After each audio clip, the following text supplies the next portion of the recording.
बोलिए श्री सद्गुरु महाराज जी की जय, सच्चे दरबार की जय, उमापति महादेव की जय, श्री कृष्ण बलदेव की जय, सियाबल रामचंद्र महाराज की जय। प्रिय भगवत प्रेमियों, हमेशा की तरह आज भी आप लोगों के लिए सत्संग विचारों को लेकर के उपस्थित हुए हैं।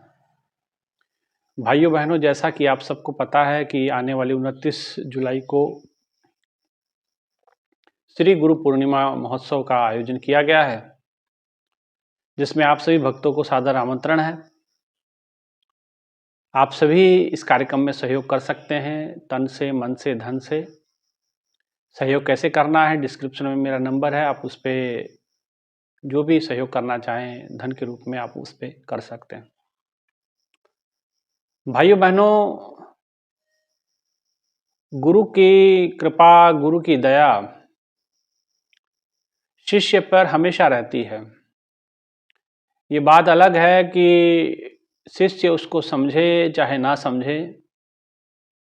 ऐसा कोई समय ऐसा रहता नहीं कि जब गुरु के संस्मरण में शिष्य नहीं रहता। गुरु जिस समय एक शिष्य को ज्ञान देता है, दीक्षा देता है, और उसी समय वो प्रण ले लेता है शिष्य के कल्याण का, शिष्य के उद्धार का, शिष्य के आत्म उत्थान का, शिष्य के सुधार का, शिष्य के संपूर्ण योग क्षेम को वहन करने की क्षमता किसी में होती है तो वो सतगुरु में होती है। भगवान कृष्ण अर्जुन को कहते हैं कि अर्जुन तू युद्ध कर, तेरा सारा योग क्षेम मैं वहन करूंगा। तेरी अच्छी बुरी सारे प्रकार के कर्मों की जिम्मेदारी मेरी होगी, क्योंकि ये जो ज्ञान मैं तुझे दे रहा हूं, इस मार्ग पे अगर तू चलता है, इस ज्ञान के पथ पे तू आगे बढ़ता है, तो इसकी जो भीतर अग्नि है, इस ज्ञान की रोशनी में, इस ज्ञान की अग्नि में तेरे सारे कर्म जल के भस्म हो जाएंगे, स्वाहा हो जाएंगे। ज्ञान अग्नि सर्व कर्माणि भस्मसात् कुरुते, तथा कि ज्ञान की अग्नि सारे प्रकार के कर्मों को जला के भस्म कर देती है। इसलिए भाइयों बहनों, ये ज्ञान अखंड ज्ञान कहा गया, कर्मों को नाश करने वाला ज्ञान कहा गया। एक ज्ञान बाहरी होता है जो जिसको हम नॉलेज कहते हैं, जानकारियां कहते हैं, शाब्दिक ज्ञान कहते हैं। लेकिन एक ज्ञान ईश्वर की जानना, ईश्वर को जान लेना होता है। और ईश्वर को जानने के बाद जो जानकारियां महसूस होती हैं, एहसास होती हैं, आभास अनुभव होती हैं, उसे हम सत्संग कहते हैं। इसलिए भाइयों बहनों, गुरु के चरणों में दृढ़ विश्वास, गुरु के वचनों पे विश्वास करना शिष्य का बड़ा जरूरी है। और गुरु के ऊपर शिष्य का विश्वास ऐसे होना चाहिए जैसे वैद्य के ऊपर मरीज विश्वास करता है, जैसे बच्चा मां के ऊपर विश्वास करता है। मेले में बच्चे को लेके जाया जाता है, लेकिन मां उसका हाथ नहीं छोड़ती है। बच्चा अगर हाथ पकड़े तो बच्चे का हाथ छूट सकता है, क्योंकि खिलौने देखेगा, मिठाई देखेगा, मन ललचा जाएगा, वो उसी तरफ भागेगा। लेकिन मां की पकड़ मजबूत होती है। इसलिए गुरु को माता कहा गया। तमेव माता च पिता तमेव, तमेव बंधु च सखा तमेव, तमेव विद्या दृढ़म तमेव, त्वमेव सर्वम मम देव देव।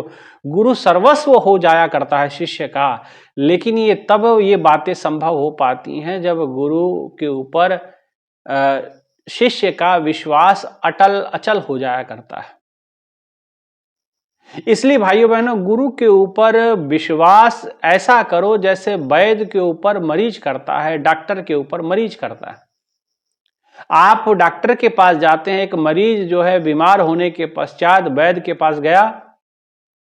वैद्य के पास जाने के बाद क्या हुआ कि उसने बताया कि डॉक्टर साहब देखो, मेरे ये तकलीफ हो रही है, ये बीमारी हो रही है। डॉक्टर साहब ने कहा, डॉक्टर ने अपना टेथोस्कोप जो है, जो कान में लगाते हैं, वो उससे चेक किया, जीभ बाहर निकलवा के देखी, आंखें चेक की, तमाम जैसा भी उसकी जो भी उसको चेक करना था उसने किया। और करने के बाद कहा कि भैया ऐसा है मरीज जी, आप एक काम करिए, ये इस पे लेट जाइए, तख्त पे लेट जाइए। अब मरीज उसकी बातों पे आंखें बंद करके विश्वास करता है कि ठीक है डॉक्टर साहब हमारा कर रहे हैं इलाज, तो हमको कोई दिक्कत नहीं है, अब यहाँ हम आ गए हैं, ये हमारा इलाज करके ही हमको भेजेंगे। डॉक्टर के ऊपर अंधा विश्वास होता है और मरीज उस पर लेट जाता है तख्त के ऊपर। डॉक्टर एक अंदर से सिरेंज इंजेक्शन भर के ले आता है। अब इस इंजेक्शन में क्या है, जहर है कि पानी है कि कोई विटामिन है कि क्या है, आपको क्या पता है। लेकिन आपका अटल अटूट विश्वास है, क्योंकि आप जानते हैं कि डॉक्टर के पास से हम दवाई करवा रहे हैं और डॉक्टर हमारे साथ धोखा नहीं करेगा। ऐसा ही देखिए, बाहरी वैद्य तो फिर भी धोखा कर सकता है। आजकल डॉक्टर किडनी निकाल ले रहे हैं। एक दो घटनाएं ऐसी यहाँ हमने सुनी कि प्रेमी गए इलाज करवाने के लिए और इलाज तो हो गया, और इलाज होने के बाद 10-15 साल ठीक भी रहे, लेकिन जब दोबारा गए अचानक दर्द उठा तो पता चला कि इनकी किडनी नहीं है, जबकि एक किडनी से स्टोन निकालना था, दूसरी किडनी ही निकाल ली है ना। 20 साल के बाद पता चला और डॉक्टर भी मर गया तब तक। तो भाइयों बहनों, बाहर का वैद्य, ये वैद्य सांसारिक वैद्य तो फिर भी धोखा दे सकता है, लेकिन मेरा वैद्य गुरु गोविंदा। लेकिन अगर आपने गुरु रूपी वैद्य के ऊपर विश्वास कर लिया है तो ये निश्चय मानिए कि आपकी बीमारी जाएगी ही जाएगी। कब जाएगी, कैसे जाएगी, कैसे उस रोग से मुक्ति मिलेगी, ये सतगुरु गुरु ही जानता है। इसलिए महापुरुषों ने कहा कि वैद्य कहे रोगी करे, मुक्ति रोग से पाए। वैद्य कहे रोगी करे, मुक्ति रोग से पाए। आप डॉक्टर जैसा जैसा कहता है वैसा वैसा अगर मरीज करता है कि भैया ये इंजेक्शन तुझे दे दिया है, ये दवाई तू ले लेना, ये प्रिस्क्रिप्शन मैंने लिख दी, इसके ऊपर जो भी लिखा है ये दवाइयाँ आप ले लेना, सुबह शाम दोपहर जैसा उसके ऊपर एक शेड्यूल बना दिया कि ऐसे ऐसे आपको दवाई लेनी है, ये सुबह लेनी है, खाली पेट लेनी है, ये भरे पेट लेनी है, और ये परहेज करना है। वैद्य ने कुछ इस प्रकार से, डॉक्टर ने कुछ इस प्रकार से आपको सारा उसका डिटेल दवाई का बता दिया और बता दिया कि ये परहेज है। अब रोगी क्या करता है, यानी मरीज क्या करता है कि उस प्रिस्क्रिप्शन को लेके जाता है मेडिकल स्टोर पे, वहां से दवाइयाँ परचेस करता है। अब दवाइयाँ जब परचेस करता है और दवाइयों को नियमित शेड्यूल के अनुसार परहेज रखते हुए जब सेवन करता है, खाता है, तो क्या होता है, मुक्ति रोग ते पाए। वैद्य कहे रोगी करे, मुक्ति रोग ते पाए, जो रोगी मन की करे, विषम व्याधि और बढ़ जाए। लेकिन इसके विपरीत अगर रोगी क्या करता है, मरीज क्या करता है, डॉक्टर की बात नहीं मानता, डॉक्टर के बताए हुआ परहेज नहीं करता, डॉक्टर के बताए हुए दवाइयों को सेवन समय समय पर नहीं करता है, तो फिर ऐसे में may be possibility is that कि आपका रोग, आपकी इलनेस, आपकी वीकनेस, आपकी जो बीमारी है वो जानलेवा भी हो सकती है। आपके लिए प्राणघातक भी वो बीमारी हो सकती है, अगर आप डॉक्टर की बात, वैद्य की बात नहीं मानते हैं तो।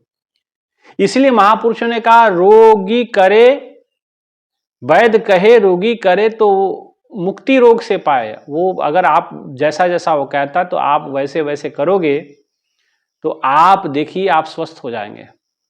लेकिन जो रोगी मन की करे, अपनी मन मर्जी करेगा, तो फिर विषम व्याधि और बढ़ जाए। जैसे आजकल आम का सीजन चल रहा है और आजकल आप जानते हैं ये महीना ऐसा होता है, इसमें हैजा भी फैलता है, इसमें डेंगू भी हो जाता है, इसमें मलेरिया भी होता है, तमाम प्रकार की बीमारियां भी लगती हैं।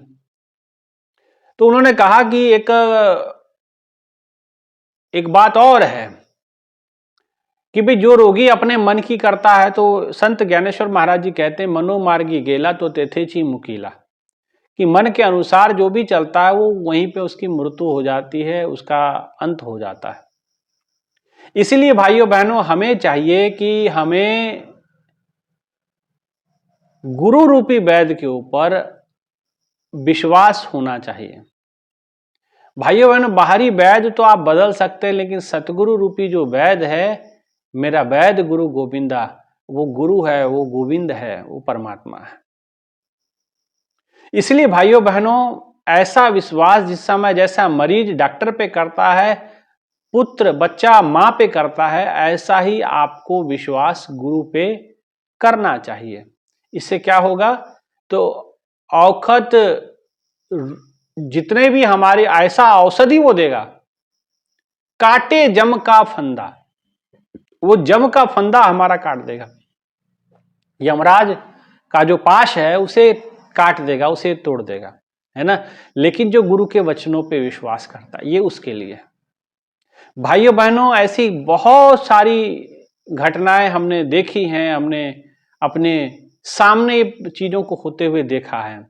जिसने जिसने क्योंकि सतगुरु के वचन इलाही वचन होते हैं, सतगुरु जो कहते हैं वो बात इलाही है, इसमें नुक्ता चीनी की सख्त मनाही है। जो नहीं मानते हैं अक्सर वो डोलते हैं, अपने हाथों जिंदगी में वो जहर घोलते हैं। अपने हाथों से आप जिंदगी में जहर घोल लेते हैं जब आप गुरु के वचनों पर विश्वास नहीं कर पाते। इसलिए ऐसा विश्वास, किसी ने गुरु महाराज जी से पूछा कि महाराज जी, गुरु पे कैसा विश्वास करना चाहिए। उन्होंने कहा कि अगर गुरु जो कहता है वो उस पे आदमी को दृढ़ रहना। गुरु महाराज जी ने कहा कि जैसे अभी मैं कहूं कि रात है, तो एक शिष्य ने कहा कि महाराज जी हमको चाहिए कि हमें रात हो गई, इस बात को मान लेना चाहिए। गुरु ने कहा दिन तो दिन। तो महाराज जी कहे ऐसा नहीं, अगर गुरु कह दे रात है तो आपकी आंखों के सामने तुरंत अंधेरा आ जाना चाहिए कि वाकई रात हो गई है, तब आपका विश्वास सही माना जाएगा। लेकिन एक अज्यूम कर लेते हैं कि नहीं रात है, चलो गुरु ने कहा रात है, तो ऐसा विश्वास नहीं चाहिए। और क्योंकि गुरु के वचन बड़े इलाही वचन होते हैं, धुर की वाणी होती है, गुरु की वचनों में स्वयं ईश्वर माता सरस्वती का वास होता है। जब गुरु वो कह देते हैं तो वचन आशीर्वाद स्वरूप काम करते हैं, अगर वचनों की पालना की जाती है तो। लेकिन अगर उन वचनों को आप तोड़ते हैं तो फिर वो बड़े प्राणघातक भी हो जाता है। जैसे मरीज वैद्य का कहा नहीं करता तो फिर उसके लिए वो बीमारी प्राणघातक हो सकती है। ऐसे ही एक भक्त शिष्य के लिए हो जाता है।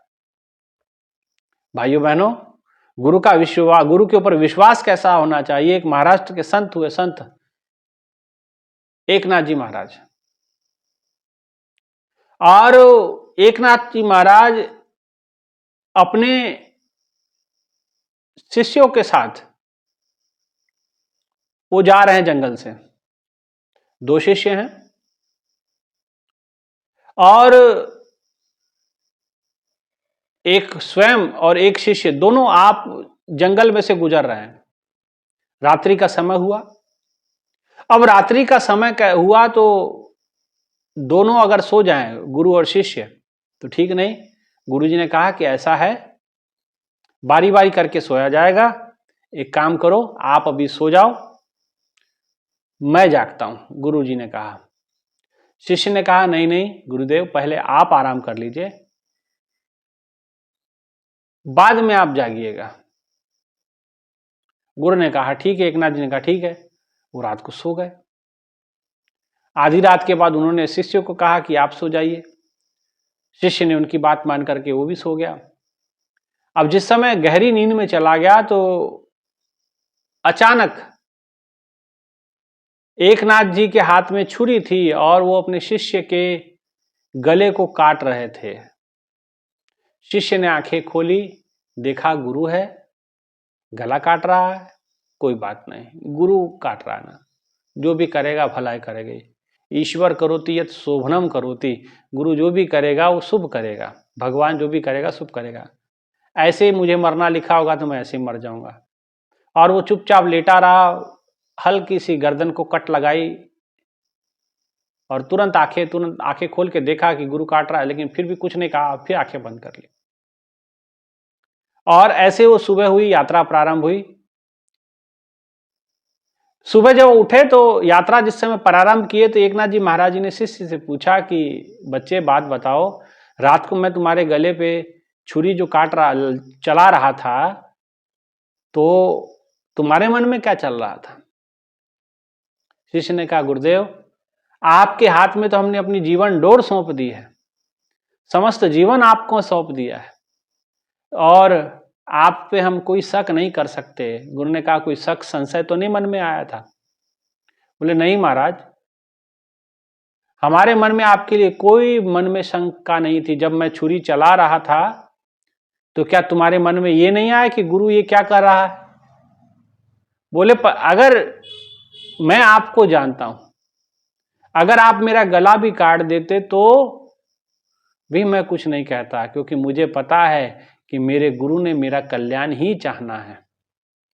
अगर आपने छुरी चलाई तो निसंदेह इसमें कोई ना कोई कारण जरूर होगा, इसमें मुझे कोई संशय नहीं आया, मुझ आप पे पूरा विश्वास था। गुरुदेव ने कहा, एकनाथ जी महाराज ने कहा कि पुत्र बात ऐसी है कि जिस समय तू सो रहा था अचानक एक सर्प कहीं से आया और तू गहरी नींद में था। वो सर्प तुझे दंश करने वाला था, लेकिन मैं वहां बैठा हुआ था। मैंने कहा कि रुको, तुम ये क्यों कर रहे हो? तो सर्प ने कहा कि महाराज ये तो हमारा जन्मों जन्मों का लेन देन है। जब ये आदमी बनता है तो मैं सांप बन के काटता हूं, और जब मैं आदमी बनता हूं तो ये जो तुम्हारा शिष्य है ये सांप बनता है और मुझे काटता है। हम एक दूसरे के गले का खून पीते हैं और ये तो जन्मों जन्मों से चला आ रहा है। गुरुदेव ने कहा, अब नहीं चलेगा क्योंकि मैं हूं यहाँ पे। बोले, महाराज अगर मैं इसके गले का खून नहीं पीऊंगा तो ये चलेगा, ये हिसाब कैसे क्लियर होगा? तो गुरु ने कहा उस सर्प से कि तुझे इसके गले का खून चाहिए कि इसको मारना है? बोले, नहीं, गले की खून की बात है। जब मैं आदमी बनूंगा तो ये मेरा गले का खून पिएगा, और उसके बाद जब ये आदमी बना है तब इसका गले का खून चाहिए। तो गुरु ने कहा, ठीक है, मैं तुझे खून देता हूं, तुझे डंस करने की जरूरत नहीं है, इसके गले में डंक मारने की जरूरत नहीं है। और कहते कि तुरंत सांप पीछे हटा और एकनाथ जी महाराज ने चाकू से उसको हल्का सा कट लगाया और गले का खून निकाल के दे दिया। शिष्य से कहा एकनाथ जी ने, मैंने इसीलिए तेरा गला काटा, इसीलिए हल्का सा कट लगाया, छुरी चलाई, तेरे मन में संशय नहीं आया? बोले, नहीं, बिल्कुल नहीं आया, ना किसी प्रकार का द्वेष मन में आया कि गुरु ये क्या कर रहा। और शिष्य ने तुरंत गुरु के चरणों में माथा टेका, कहा, गुरुदेव आपने हमारा जन्मों जन्मों से जो लेन देन था खत्म कर दिया। इसलिए भाइयों बहनों, ऐसा विश्वास गुरु के ऊपर होना चाहिए जैसा उस शिष्य का एकनाथ जी के ऊपर था। ऐसा ही हम लोगों को अपने गुरु पे विश्वास होना चाहिए। सदा अंगे संगे, गुरु हमेशा चेतना स्वरूप में अंग संग रहता है, प्रकाश स्वरूप में हमेशा अपने साथ में है। हे स्वयं प्रकाश रूपा तुझ नमो, गुरु स्वयं प्रकाश रूप होता है ना। इसलिए भाइयों बहनों,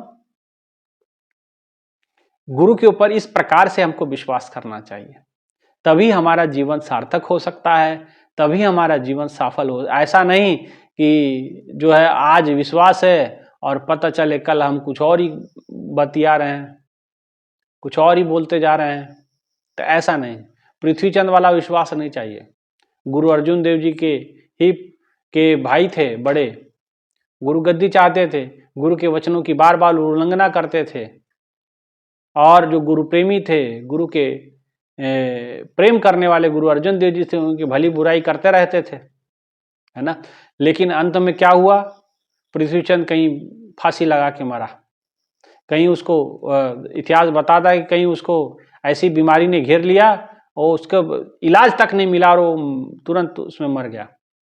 लेकिन गुरु अर्जुन देव जी फिर कृपा किए, उसका अंतिम संस्कार भी स्वयं के हाथों से किया, ऐसा सुनना है ना। इसलिए भाइयों बहनों, गुरु के ऊपर बड़ा निष्ठा, बड़े प्रेम और विश्वास की आवश्यकता होती है। जिन जिन लोगों ने गुरु के वचनों पर विश्वास किया, उन लोगों का बेड़ा भव से पार हुआ है, उन लोग भव से तर गए हैं, उन लोगों का भव से उद्धार हुआ है। लेकिन जिन लोगों ने जो नहीं मानते हैं, अक्सर वो डोलते हैं, जो गुरु के बातों को नहीं मानते हैं वही डोलते हैं, अपने हाथों जिंदगी में जहर घोलते हैं, पृथ्वीचंद को लाख गुरु ने समझाया लेकिन नहीं माना, अपने जीवन को खुद ही नाश कर बैठा, अपने जीवन का खुद ही सत्यानाश कर बैठा। इसलिए गुरु की बातों को, गुरु के वचन इलाही वचन होते हैं, और गुरु से कैसा प्रेम करना चाहिए, जैसे माँ के ऊपर बच्चा विश्वास करता है, कैसा विश्वास होना चाहिए जैसे बच्चे का माँ के ऊपर होता है, जैसे मरीज का डॉक्टर पे होता है, रोगी का वैद्य पे होता है, ऐसा विश्वास हमको होना चाहिए। तभी हमारा शिष्य धर्म स्वीकृत होता है, सार्थक होता है, सफल होता है। ठीक है ना। इसलिए आप सभी से यही मनोकामना कि आप भी गुरु महाराज जी पे ऐसे विश्वास करें जैसे जो मैंने अभी तक आपको बताया। ठीक है ना। और ऐसा विश्वास आपका बढ़े, यही मनोकामना के साथ अपने विचारों को यहीं विराम देता हूँ। आप सभी से आग्रह कि आने वाले 29 जुलाई को श्री गुरु पूर्णिमा महोत्सव कार्यक्रम हम करने जा रहे हैं, तो आप सभी से आग्रह कि आप जरूर उसमें धन से, तन से, मन से अपना जरूर योगदान दें। कैसे योगदान देंगे तो डिस्क्रिप्शन में मेरा नंबर है, आप उस पर फोन पे, पेटीएम जो भी है कर सकते हैं। ठीक है ना। इतना ही कहते हुए विचारों को विराम देते हैं। बोलिए श्री सद्गुरु महाराज जी की जय, सच्चे दरबार की जय, उमापति महादेव की जय, सद्गुरु आशुतोष महाराज जी की जय। धन्यवाद।